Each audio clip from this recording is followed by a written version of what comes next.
City have been all over them, absolutely dominant. He plays it in field to Foden. Foden's in the gap and has hit the back of the net again. De Bruyne with the outside of the boot, and there's the goal! Another assist for Kevin De Bruyne. Wnrh then climbs in a shot. Oh, brilliant! And Stones gets his second goal. The whistle's gone. Sterling is now eyeing up the corner of the net, and he's found the corner of the net. Magnificent from Raheem Sterling. Tell you what, wouldn't mind watching that again. A very good evening to all of you, and thank you so much for joining us for another We're Not Really Here. And hopefully tonight we could be in for a right treat with the citizens in great form, scoring some wonderful goals, clean sheets as well to match. Safe to say it's a tantalising fixture we have here at the Etihad Stadium, taking on Aston Villa, who haven't played for a couple of weeks. Of course, as well, we are building that all-important pressure on our title rivals, and a win today does take us to the top with a game on hand in the teams around us. Game in hand on the teams around us. Hopefully a win is what we'll be celebrating later on. But before that, Aston Villa are the opponents we'll be taking on, and no doubt hoping to spoil the party. So we've pulled some strings here at Manchester City to get some people on the show with some inside knowledge, and that comes in the form of Richard Dunne and Joleon Lescott. Thank you so much for joining us, lads. Richard, I'll begin with you. I mean, are you surprised with how solid we've been defensively kind of since that Tottenham and Leicester game, really, and that these clean sheets have been coming thick and fast?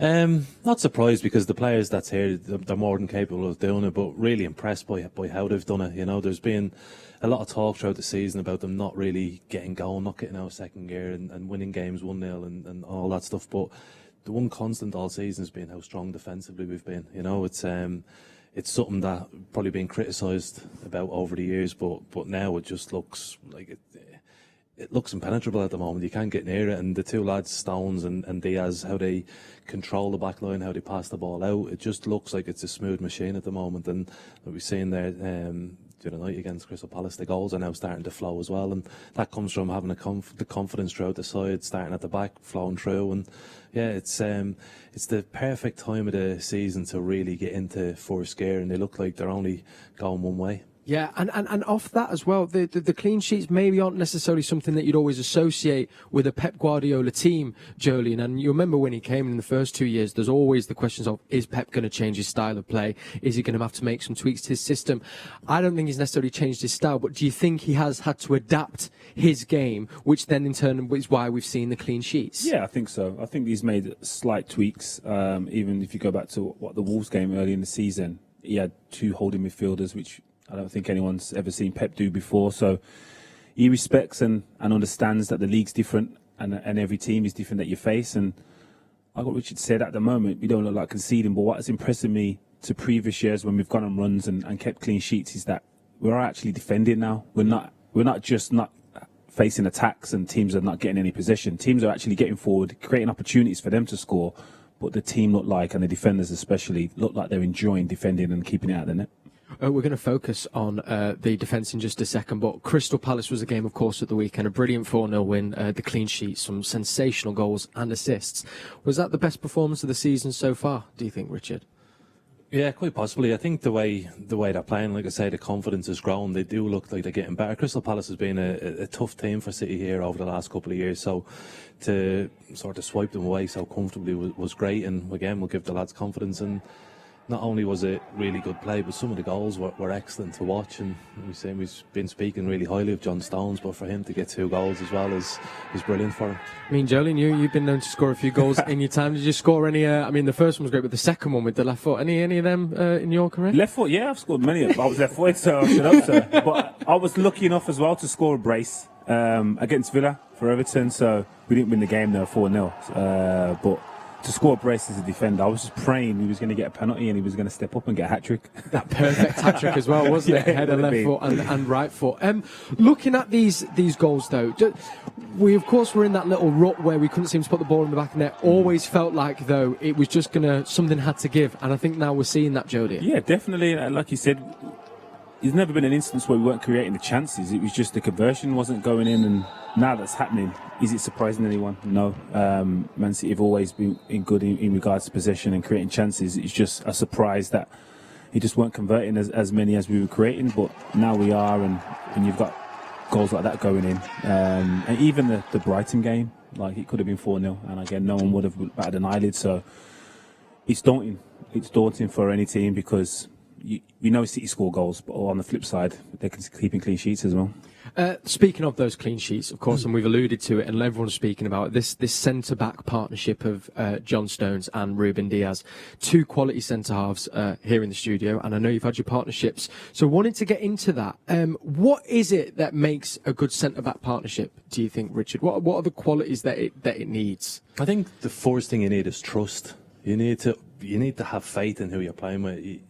And you talk about having a leader and a follower in that sort of parents. They both need to be leaders. They both need to be able to cope with their own situations and one-on-ones. And it's like, if I was to go in and make a tackle, I make that tackle knowing quite well that Joleon's behind me and Joleon's telling me to do it. And I think once you have that understanding and that belief in the guy beside you, you've got, you just play better. You feel more secure. You know, wherever you are in the field, you know without a doubt where your partner is. And I think that sort of understanding is what builds start, and then after that, then you start to get friendships, you start to get closer and different things like that, and that's how. But to start off, you need to have confidence and trust. And that confidence and trust, I mean, Ruben Diaz only signed at the start of the season, but I think we're maybe just coming up to halfway through the season. It feels like that's something that would have to, it would take a little bit of time. Is it quite unusual that they seem to have found that so quickly, Joleon? Yeah, it is, because again, like you said, he's only been here a short amount of time, but in regards to the way he plays, it looks like he could necessarily play with anybody, because he looks like he just wants to keep a clean sheet, where I know we spoke on his programme before that potentially when it was after Mendy and Stones, it looked like they were vying to be the best in order to get into the team in the big games, where I think everyone's recognised Diaz is going to play, and he will make his partners better. And like Richard touched on, then the trust is massive. Like, John Stones can now fully commit to his game, knowing Diaz is going to be there, and if he doesn't succeed in a tackle or a header, Diaz is going to clean it up. But he's not kind of sore about it if John Stones is getting applauded. So I don't think the kind of accolades that John Stones is getting at the moment regarding the tackles and the goals, I don't think it bothers him. I honestly don't think it does. And when I look at his game, I said it before, like, there'll be every centre-half in the league looking at him thinking, I can do that. He's not doing anything that any other centre-half shouldn't be able to do, but he's just doing it every time. He's very consistent with it. And speaking of that consistency, Richard, I think there was a great interview, I think, after the Palace game with Stones, a very open and honest interview, but he's ironed out those mistakes. He is being consistent, and I guess, for young defenders watching, what is the way that you can go about doing that and achieving that? I mean, because you guys as well did it on a weekly basis throughout your careers. Consistency is the hardest thing to come by. I think when you look throughout the leagues, you look at players down the leagues and you think, well, they're really good players, but they only do it 3 times out of 10. Mm-hmm. In the Premier League, you have to do it 9 times, 10 times out of 10. And John, being a young lad coming into a big club, it's very difficult. There's a lot of pressure on him. But now he's starting to find that consistency. He's starting to see it from other people around him. I think one of the other things Joleon was saying about them playing the 2 number 6s almost at the start of the season, they've moved on again, and they've brought Cancelo, who can play in that position as well.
in England. They win the league, they win the FA Cup and all that. They can't conquer Europe at the moment, so they need to change slightly. And I think that change is being brought in to try and solidify defensively. So when we go into Europe, we're not going to concede goals. We've got some of the best strikers, best attacking players in football, so we'll always create that opportunity. But if he wants to go and play in Europe and sit back a little bit and soak up a little bit of pressure, he's now got the players who can do it for him. And we've got the practice as well. We've seen us do it on the pitch, and we've had to get by with 1-0. I just wanted to ask you both before we move on to Kevin De Bruyne. Of course, I mean, you played with some great centre-halves in your time. Was there a favourite partner that either of you played with, you know, that was a real partnership that you can look back on and go, oh, that I really enjoyed playing with that person? I'll begin with you, Richard. For me, it was when we were here.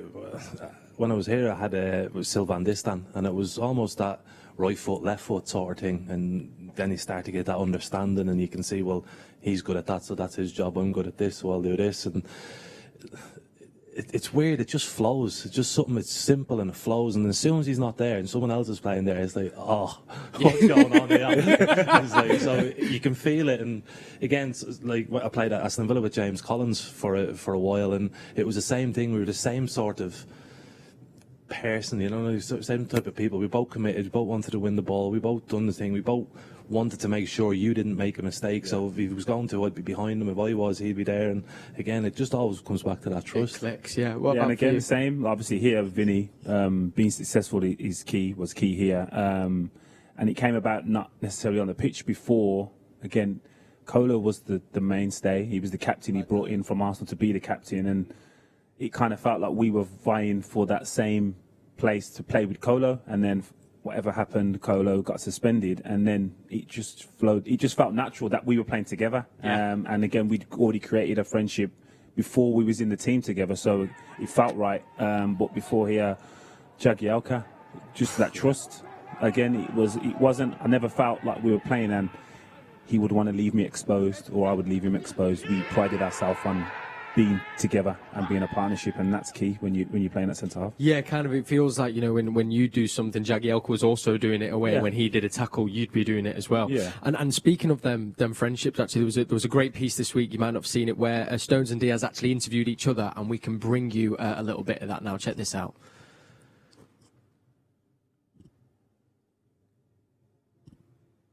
Now, I'm going to check that we did go to that. Did we go to that gallery? Just in case. No, there is. Mr. Diaz. Mr. Stones. How important is self-confidence in your role and performance? It's massive. I think you take self-confidence from your teammates as well, not just in yourself, in your teammates. The way they play, the way they help each other. I mean, it's a big part of yourself. You've got to go out there and express yourself and play, but you've got to have the confidence of your teammates as well to do that, I think. Well done, guy. Here he is. Look. Professional. All right, we've got Mark from the UK. Are you enjoying the English weather so far? Yes, I'm loving it. Just changed from sun to raining every day and snowing. I love the snow. This is our son. The rain. It has actually been good because in terms of playing, you enjoy the pitch more like in this weather. So it's not dry. It's not so dry. There we have it. Ruben Diaz loves a bit of the rain on the pitch. He was right place for him, isn't it? Oh, he it's loves the only that. place for it. The only place for it. You love rain. Do you know what I was thinking then, though, and final word on this? We spoke about it in detail, but also I think another thing we have to acknowledge is I feel like since Pep's come in, this is one of the first times, bar when Company kind of came back from that injury and we had that run at the end of the season with Laporte.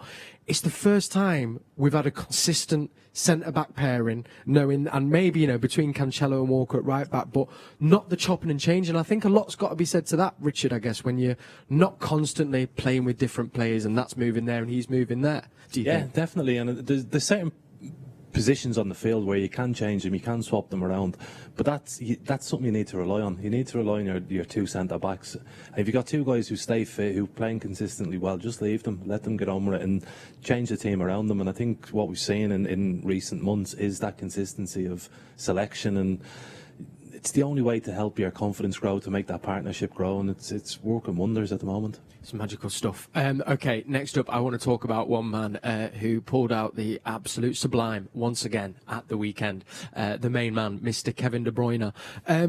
Yeah, we could spend 10, 20, the whole show talking about Kevin De Bruyne, but I think he might be my new David Silva moment, where we'll always spend 5 minutes. Yeah. Does he surprise you at all, Joleon, that he's just doing this at a consistent level every game? No. He doesn't have a day off. Yeah, and that's the thing.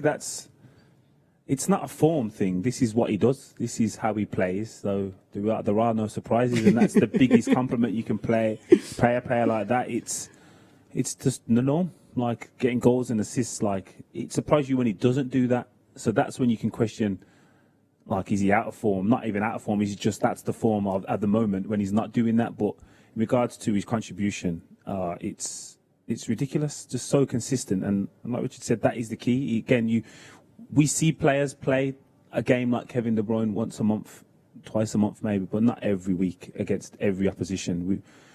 We've seen players play well against lesser opposition, but he does it against everyone, and anyone's liable to get on the end of Kevin De Bruyne a cross or assist. Well, off that, I mean, you can kind of see now as well, whenever he does pick up the ball, and it was a case in point in Crystal Palace, the players now don't even think about, do I need to get in the box? They just think, let me get there because the ball is going to arrive. And I guess then the ripple effect on the team we're also seeing, because that trust is there again, and with him in the team, you're going to get the chance for forwards. That must be a dream. Massive, yeah, because if you're a centre forward or a centre midfielder and your job is to get into the box, if you continually make them runs that you're being asked to do, but the ball never arrives, it's heartbreaking. They end up making the runs, making runs that they think is right for themselves, but I presume Pep is telling them, right, you need to go to this post, you need to get to the penalty spot, and every single time we're out foul, the ball is arriving. Yeah, so it's. Every pass is perfect, and people have spoken about, and we were chatting about it earlier, it's like he doesn't see it at pitch level. He sees it from above. And you've seen the camera angles that you were showing before where it spins around the stadium. Yeah. It's like his head. It's in there and it's just going around.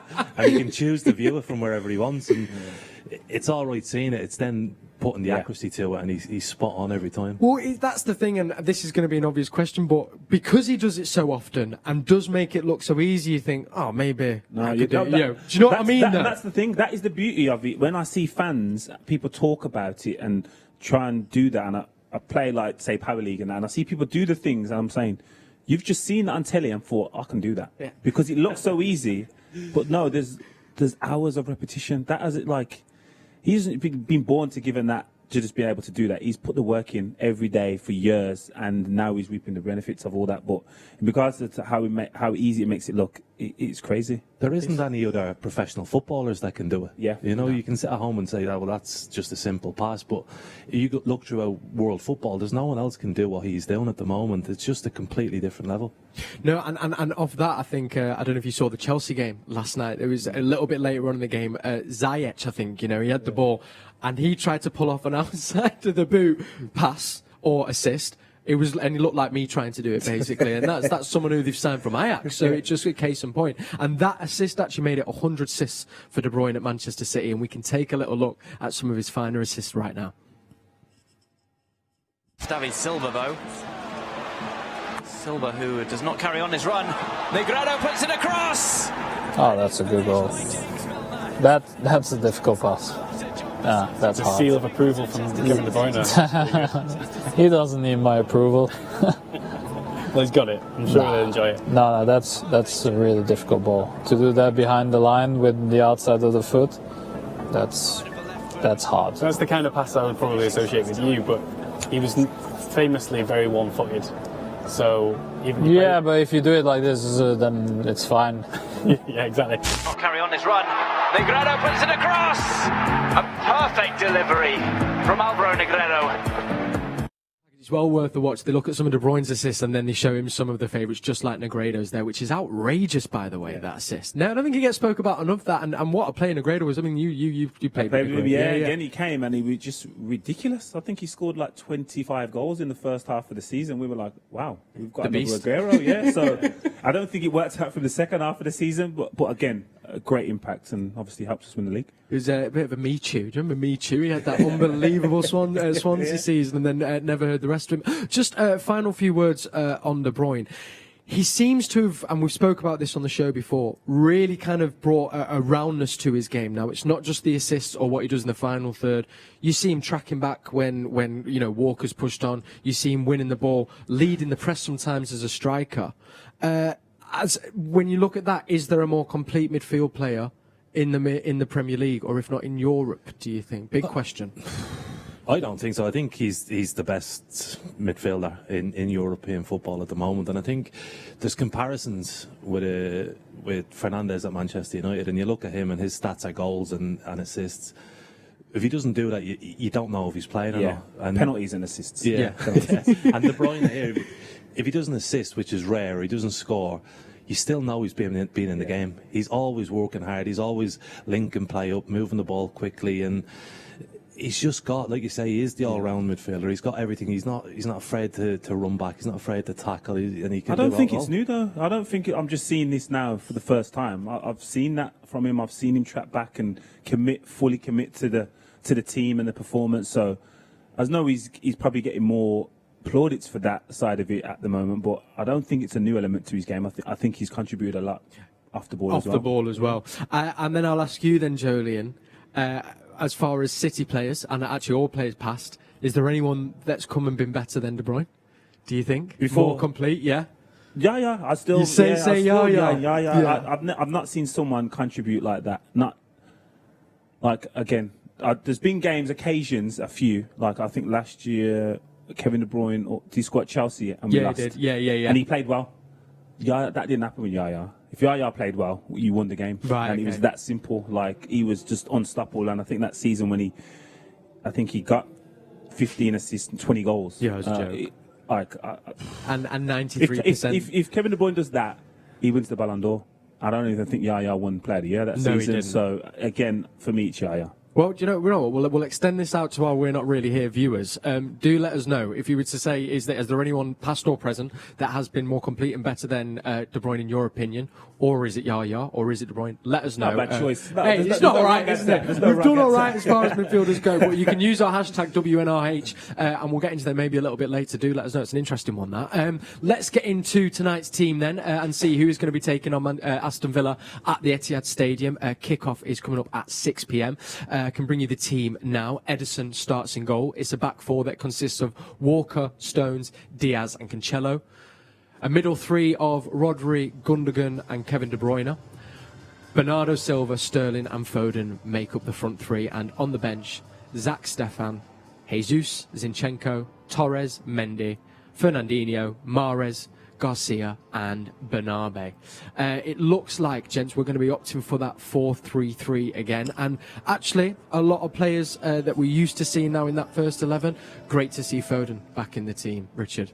Yeah, his form's been brilliant recently, and he's getting goals and he's making big impacts in matches. And you can see now what Pep's been saying, he needs to come into the team and he needs to make a difference, and over the last couple of months he's certainly done that, and he's well worth his place in the team at the moment.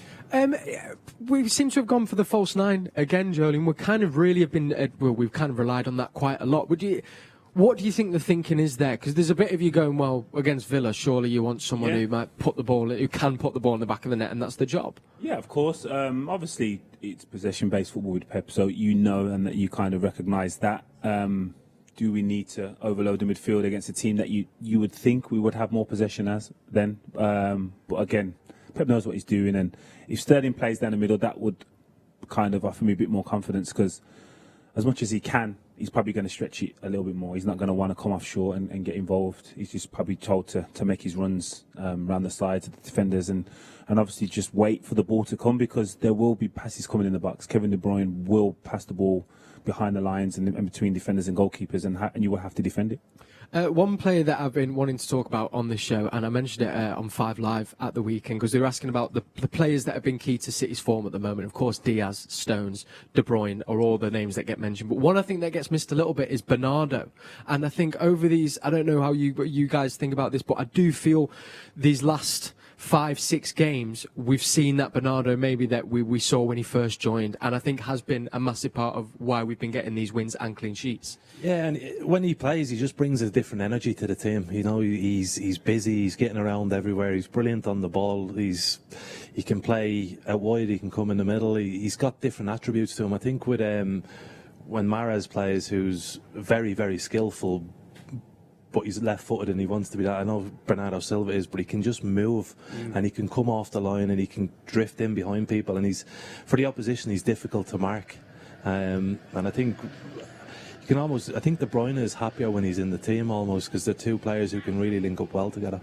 And do you anything to add to that as well, Joleon? Again, exceptional talent. I think obviously in terms of goals, probably add a bit more goals to his game, and I think having 3 or 4 midfielders in there is helping Gundogan as well. I think he's able to get forward and Kevin De Bruyne and Bernardo Silva recognise we'll just fill in, because we're midfielders. We recognise where the space is, and then Gundogan's like, the space up front, so I'll go and score a goal and stuff like that. So I think it's helping them too, especially. Again, like the names you mentioned before, play well every week and get a lot of the plaudits, but them two players definitely deserve a lot more credit. Okay, slight pause here as we hear from our manager now. This is Pep Guardiola speaking ahead of our game against Aston Villa. Pep, a classic Manchester United, you're used to them by now. Looking forward to this game? Of course. Yeah?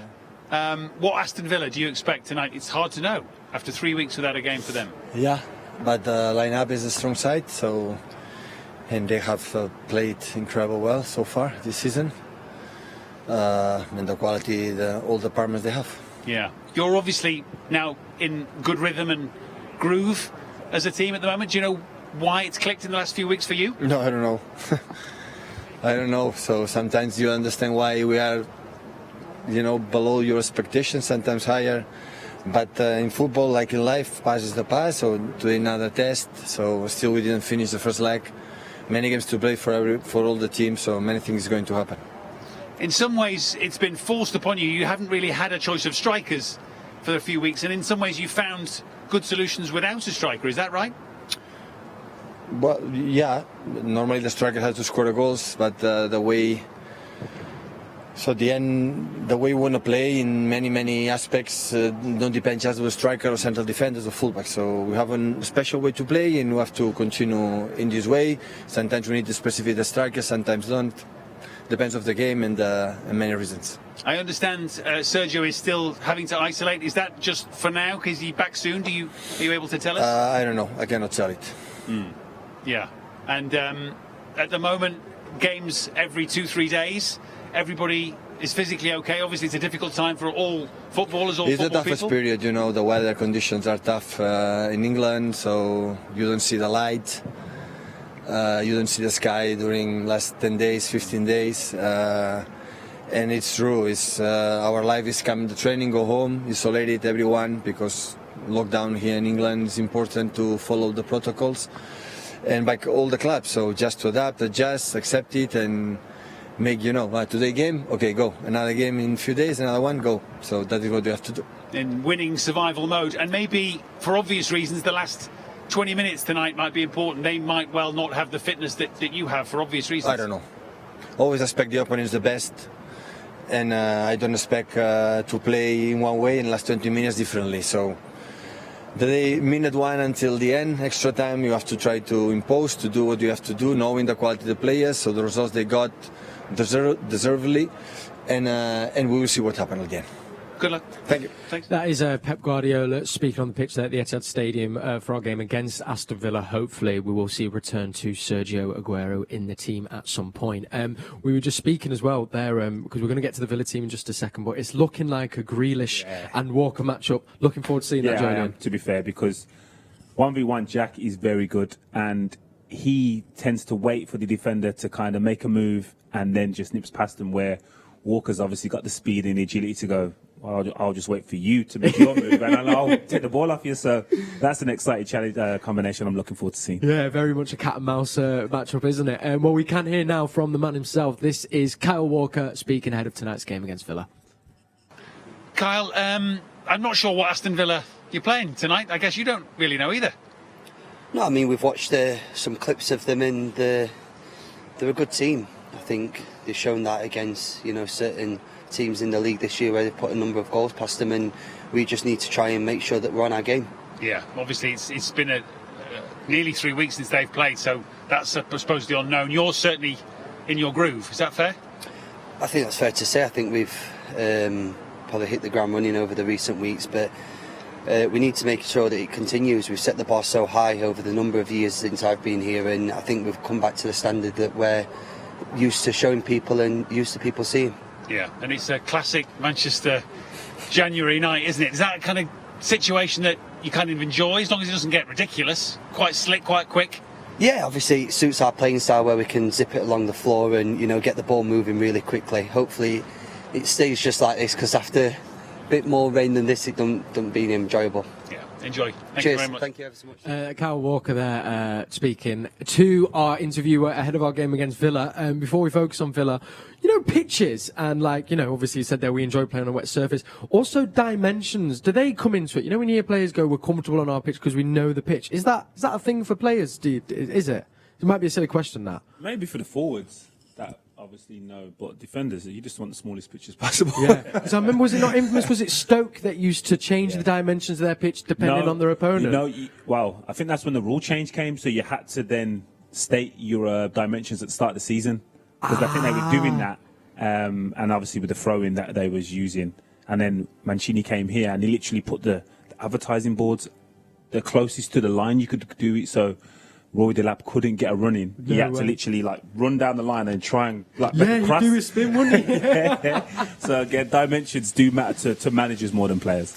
Be interesting. I wonder if Liam Delap's got that throw. Not that it'll be taking them, but it'd be interesting. Aston Villa, though, are our opponents, and of course we've seen they haven't played for a couple of weeks. Last time out, I think last season, it was a 6-1 win for City, but this is a very different Villa team that we're facing, isn't it, Richard? Yeah, it's really different. I mean, last season they obviously just come up. I think they signed 14 or 15 players last year, so it's very difficult to settle a team in, pick a team out of that amount of players. But they probably achieved what they wanted to last year, and that was staying up. It took them till the end of the season, but for them that's an achievement, and that'll be success for them. So they'll be coming into this season on a high, and the way they've gone about themselves this year has been brilliant. Instead of having the big transfer window, they've signed quality players. I think in Traore and Barkley and Watkins, they've got players who can make a difference in games, and that's really what's obviously with the goalkeeper as well has been outstanding. But they look a more solid side. They look like they have their own identity, that they'll hit teams on the counter attack, and they're happy to do it. Don't have to be something they're not. So they've found their own identity, and that's why I think it'll be a dangerous game, because they're quite confident in how they play in their own system. And I think, where they are in the table is a testament to that. Let me bring you the Villa team that we will be taking on as we look through the goals of last year's fixture. Martinez starts in net for Villa. We then have Cash at right back with Konsa and Ming centre halves, Target at left back. McGinn and Douglas Luiz make up their centre midfield. It seems like it'll be a front three then of Grealish, Barkley and Traore, with Watkins sitting in front. And on the bench, they've got Heaton, Taylor, Nakamba, El Ghazi, Engels, Gilbert, El Mohammadi, Davis and Ramsey. Were you surprised, Joleon, just how good Villa have been this season, given they were, fighting relegation last year? That's the surprise. It hasn't surprised me how well some players have performed, because there are good players, but in regards to the transformation last season to this season is remarkable. And again, the start they've had will allow them to kind of experiment a little and play with a bit more freedom at times. Again, not every game's like, I know a lot of teams say when they come to a place like this, the season's not defined on the result at Man City. But it gives them a chance now to implement a different style. Yeah, they've came against us numerous times in the previous years and not been successful. So it gives them a chance to experiment with something new and potentially get the ball to this guy, and if they do that, he will create problems. Top talent, he's like a Phil Foden in regards to his obsession with the game and his ability. We've seen that. I think he creates the same number of chances as Kevin De Bruyne. So he's someone we need to keep an eye on tonight. Absolutely, we got that battle there with Walker, and of course he was instrumental in Villa's 7-2 win against Liverpool at the start of the season. In case anyone forgot, 7-2 Villa beat Liverpool. Looking at that team though as well, are there any other matchups that you think are going to be interesting, or what do we have to be wary of, do you think, with Villa? Is it that counter that we know sometimes City can become undone by, do you think, Richard? I think, yeah, obviously we've spoke about their ability going forward. We know they've got pace, they've got skill, they've got Grealish has got that cleverness to open teams up, but they've also got Douglas Luiz in centre midfield, who's got a point to prove back here. You know, he's really come on. He's been in the Brazilian side, and he's made a difference to them. You know, so since he's left City and moved on, he's progressed. He's got better, and for him, it's an opportunity to come here and show people. But Joleon was speaking earlier about Konsa and saying how well he is. Oh yeah, Konsa. For me, he's potentially a top defender. Really, he makes really good decisions. Again, he's able to go 1v1 at times as well, and doesn't take risks. And that's kind of what I'm judging nowadays defenders on, is what decisions are you making and how many risks are you taking with that. And he seems to make most consistent decisions. And off that, what you said there with Douglas Luiz, Joleon, I don't know if you might, because I know how close you work with our young talent. There's always these rumours. I hope that there might be a buyback clause, just as a fan. But how good is he now, and how good do you think he can be? Because I think Pep pushed hard to keep him at City. I don't think he was been able to stay because of the work permit issues. He wasn't in the national team at the time, and I think there's a valuation on a player that you have to be in regards to staying without playing any games. And at the time, I don't think City could commit to offering that game time. But I don't think he's surprising anyone in his performances. He's gone there and he's done exactly what City Group thought he was going to do, because he's a top talent. And again, like yourself, I hope there's an opportunity to get him back in the near future, because he's a Brazilian international, and the timing probably couldn't be any more perfect, with Fernandinho coming to the end of his career and someone stepping into his shoes in the national team, potentially filling in the void at Man City. I'm Richard off that. Do you think, from what you've seen, could he be that player to fill the big hole that is going to be left by Fernandinho when his time does come to an end? He certainly could be. I mean, there'll be lots of players around that they'll be looking at, but he knows the City way. He's been here. He's probably needed games and experience to progress, and he's had that now for 2 years almost at Villa. So he'll certainly be in the running, I think, if they do look to replace him. Another conversation I wanted to have around this Villa team was with the manager, Dean Smith, who, like you say, in times gone in the Premier League, you'd look at their season last year and them just scraping through relegation. Manager maybe could have parted way and they get someone new in. They've stuck with him, and now they're reaping the benefits. Do you think this is a change in mindset from the boards, or is Villa better than me? Do you not think Villa are? You would like to think so, but again, like Richard said, their objective last season was to stay in the league, regardless of how they do it. Yes, potentially a little bit fortunate with the Sheffield United goal that was never given, but his objective, keep Villa in the league. If you do that, then okay, now I've done it your way. Now give me the kind of backing, players like Barkley, Traore coming in, and I can prove what I can do. And he's given that, and he's doing it. So again, is it the board being more patient or just being fair? Yeah. He's done what you said at the team. Delivered the targets. Delivered the targets, and now you're kind of reaping the benefits from that. Both, of course, I've got probably fond memories with Villa as well. Richard, I think it was around not so fun. But Richard, you think we were there for around 4 seasons, was it? We did good memories at Villa?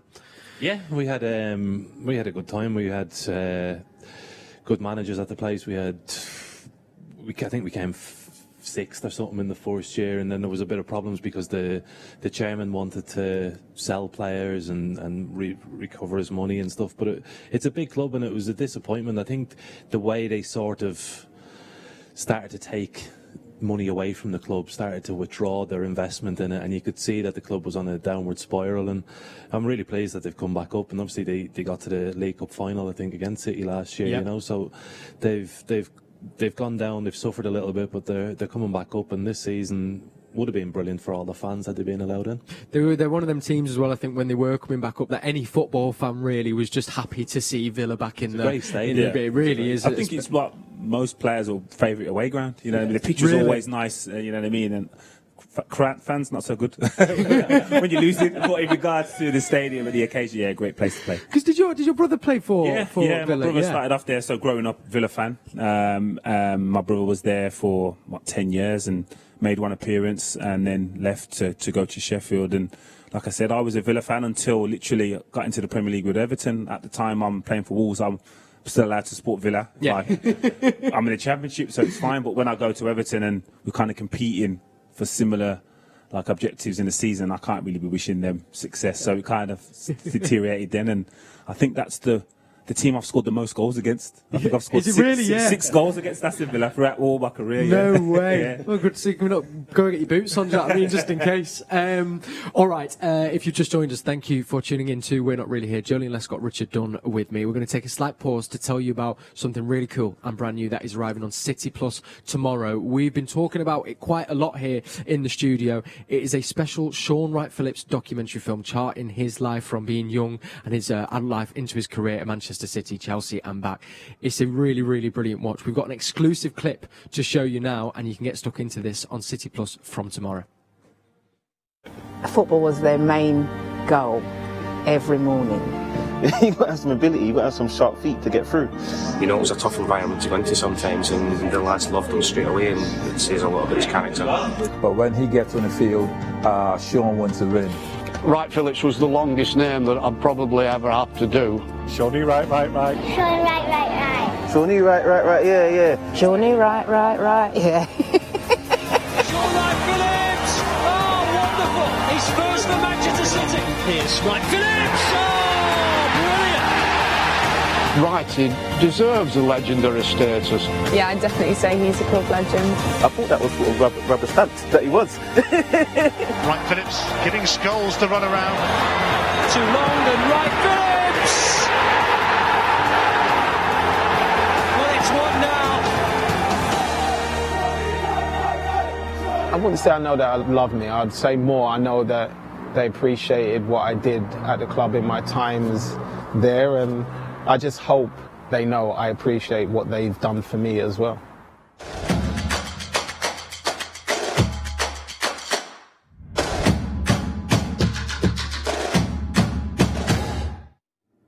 Shawnee pulling on the heartstrings there at the end. Oh, we appreciate you, Shaun.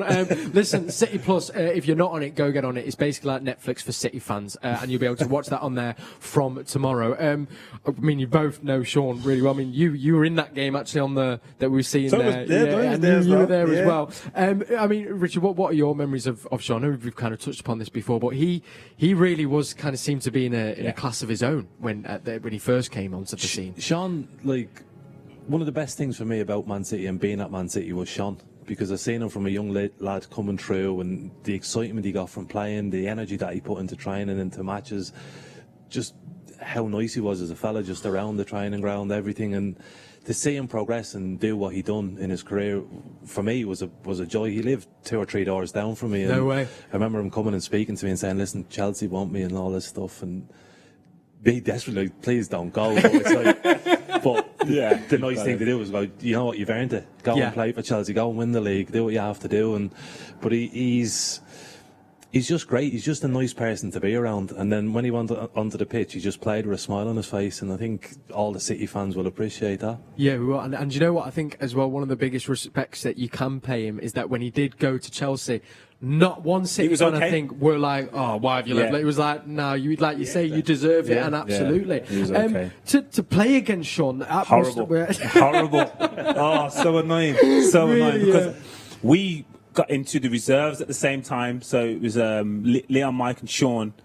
We used to play the reserve games at the stadium, the Commonwealth Stadium, just out there, that pitch. So played against Shaun numerous times, and then we literally got into the first teams at similar times as well. Wow. And he was just someone you wouldn't want to be 1v1 with, because he could just drop his shoulder and go past you. And when you thought you tackled him, it was like, no, you're tackling him so we can then propel more speed, and then ricochet the ball in his path, and then he'd be away. So he's not enjoyable to play against. No, his balance as well was just ridiculous, divine, wasn't it? Ridiculous, like bouncing all over the show.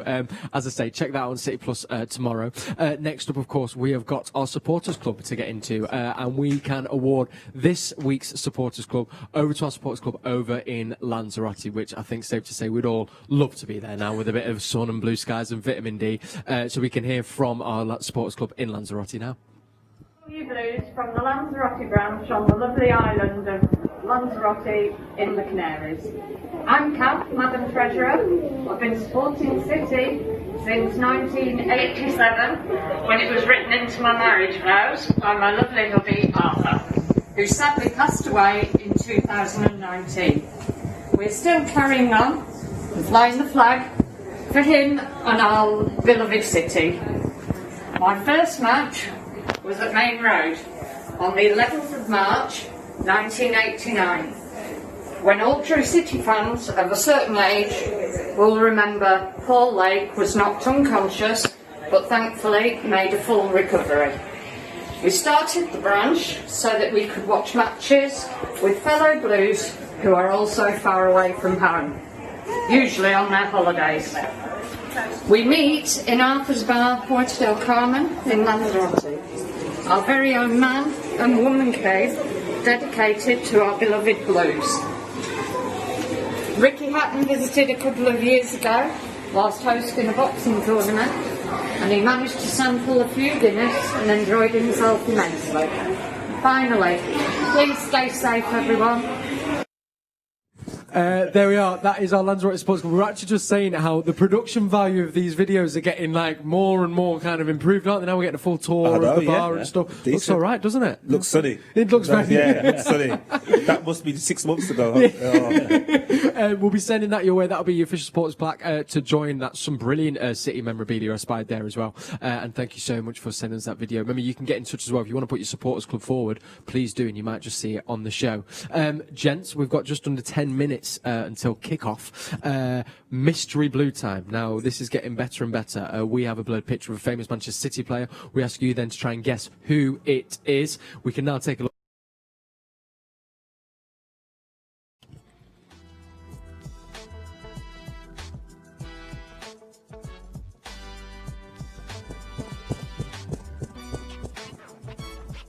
Okay.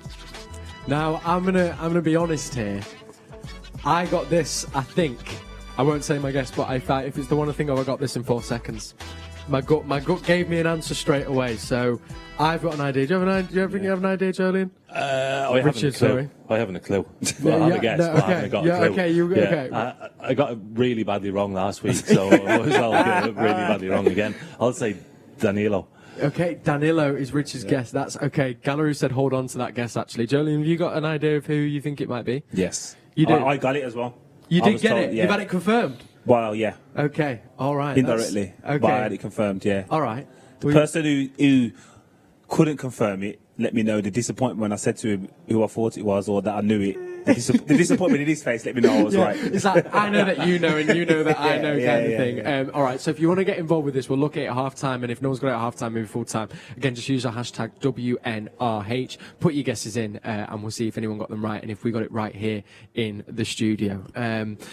We have got, let's have a look here, 8 minutes until we have to be off air, so we're going to get predictions in just a second. I wanted to come back, though, of course, we've brought you the City team. If you've just tuned in, Ederson starts in net, Walker, Diaz, Stones, and Cancelo at the back. It's a middle three of Rodri, Gundogan, and Kevin De Bruyne, and then the front three are Bernardo Silva, Foden, and Raheem Sterling. It's looking like we're going to go for that false nine. It's taking place just out there in a second. You assume this could be quite a comfortable game for us. I guess that is something that Pep will be drilling into his players, Richard, that you can't have any lapses, and actually you have to play just as well here as you did against Chelsea and Liverpool and United, say. Yeah, this is a different Villa team than what they played last year or they've played previously. They're well organised. We've seen, I think they went to Arsenal and won 3-0. They obviously battered Liverpool earlier in the season. They've won 5 games on the road of 8. You know, so they don't concede many goals either away from home. So it's not an easy game, and I think the players will even appreciate that. They'll see that this is a different side from what they're used to playing. And if City aren't top gear, it will always be difficult. But I just think the form that City they're enjoying now getting back to where they were, and enjoying keeping the ball, enjoying making teams run. And I think City will eventually they'll have too much for Villa, but I do think Villa have the players within their squad to cause a bit of trouble. Speaking of gears as well, and it was one of the final questions I wanted to ask, because I myself watching, it's so great that we've been able to find that rhythm and actually a little bit away from the spotlight because we've been third, fourth, and it's been elsewhere. But I still don't feel City have hit their top gear yet. Or would you disagree with that, Joleon? Because even, fantastic performance, but I feel like if we'd say we've got 5 gears, I think I've only seen us get to 3, maybe 4. I think it goes on the teams that you're facing and the current form they're in. Like when we played Newcastle and Pep said that was the best performance he's seen, no one's really picking up on that because in the greatest respect it's Newcastle. But then a week later you play a similar way against Chelsea.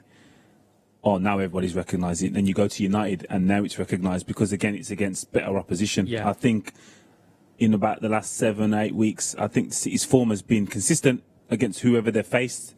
It's just unfortunate that some of the teams haven't been up to the level as, say, Chelsea and United. So you probably don't recognise it as much. But overall, it's irrelevant. You only can beat convincingly who you're facing. Yeah, that's it, who you're coming up against. And that team today is Aston Villa. So let's have a look at some predictions then. We're going to begin with yourself, Joleon. Now, I'm very aware, of course, you both got kind of connections to both teams. But we can, Joleon, maybe not as much. So what do you think? How can you see today playing out? Again, she said this is a different Villa team. And I'm thankful that this is happening now rather than when the game was scheduled because both teams were in a different place. Yes. They was obviously high in form and we wasn't so sure. But again, with current form of Man City and them not playing for a few weeks, I see City winning this game and wouldn't surprise them if it's 3-0. 3-0, lovely. Okay, what about for you, Richard? Pretty similar. I think they will have too much. I think City have stepped up a level in terms of their intensity in games, and I'm going to go for 3-1. 3-1, okay. Maybe a little goal from them, but we'll get the 3. So lots of goals here in the studio. Maybe a clean sheet, if not the one. Come join us at half-time and then full-time, where we'll be looking at the game in full, and also at full-time, hopefully one of these predictions might be correct. I've had a good run recently on predictions. I will follow it up. I actually think of maybe a 4-0. There we go. Put your money on 4-0. 4-0, I think 4-0. It could be 4-0. I don't think I've been with you and you've predicted wrong. Hey, thank you, Joleon. Yeah. Thank you. That's tough. I'll take that as well because you're not really quick to give out the compliments. So, but 4-0 is what I will go for. I think. Yeah, I think I could see another clean sheet, maybe a Grealish goal, and that's one player I think we just have to be very aware of. I think, Richard, that is probably. Would you say out of all the players, their most dangerous player? He is. He's one of the best players in the league at the moment, and it might be a bit of a tricky pitch as well tonight. You know, there's been a lot of rain, and might be people slipping over or whatever. So Barkley as well. Opportunity. Yeah, Barkley's a top talent. Yeah, he has the capabilities to go past anyone. So if they're looking at playing a counter-attacking style, he could be one that just goes past someone, and then all of a sudden it's 3v3 at the back. There'll be people watching going, yeah, I saw Barkley at Chelsea though, and didn't feel the threat. Did we? So it's different. We didn't different, see yeah. We've Barkley, seen a different Barkley in the time he's been at Aston Villa. I think they're playing him in his best position and giving him the license to do what he's good at. And same along with Jack, we want you to be the main guy, and I think he's enhancing that. Yeah, another one I'll throw in there then as well, McGinn. I love what McGinn does. Top player. He's a good one. Really top player. And they've got threats. They've got threats throughout the side, so that's what I'm saying. You can't walk out onto the pitch and think, well, it's Aston Villa, because they've got top quality players within their side, so it'll be difficult if you're not switched on. Buzzing. Okay, well, we've got just around, it's about 5 minutes until kick-off, and then we'll be back at half-time and full-time. So thank you so much for joining us. Go get yourself a cup of tea, enjoy the game, and we'll see you at half-time.